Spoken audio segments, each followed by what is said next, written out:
What's up guys? Welcome back again to my channel. In this video, I share how to load a SoSIM SIM card using Alipay.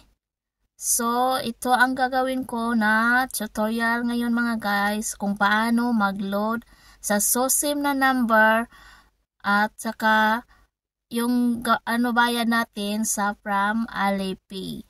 So, let's start guys. So, andito na tayo mga guys at i-click natin yung SoSIM na app natin. Yan, click lang natin ang SoSIM na app. At saka yan yung balance ko, 19. Mag-add value tayo. Click yung add value. Yan. Click natin yung add value and then ito mga guys, i-click yung X na sa taas. Hindi tayo dyan kukuha ng load.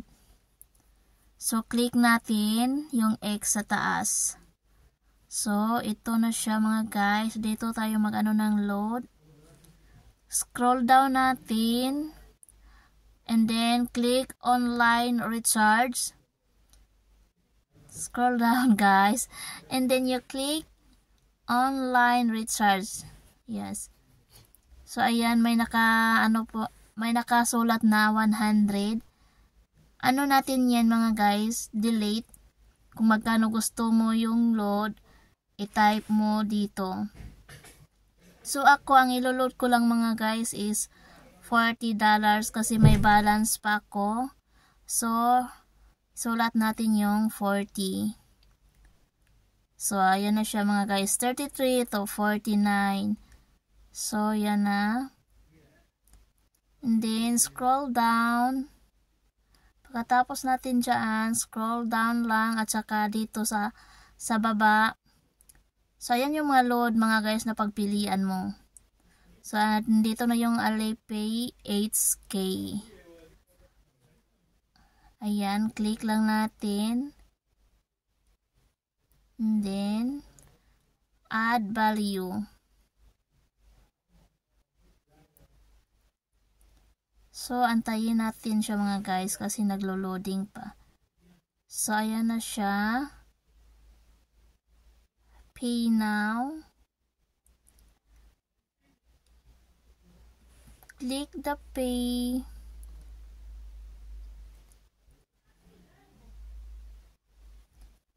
At saka, antayin lang natin na pumasok yung niload natin sa ating SIM number. So, ayan. Antayin lang natin siya. Ayan na siya mga guys. Done na. Tapos na siya. So, tingnan natin sa ating SIM kung pumasok yung niload natin. Kanina 19 yung balance ko. 19 yung ayan na siya mga guys. Yung balance ko is 59 na siya. Ganun lang kadali mag-load sa ating SoSIM, SIM card, or SoSIM number dito sa Hong Kong. So, ayun lang mga guys. Thank you for watching and see you in next my tutorial. Bye-bye!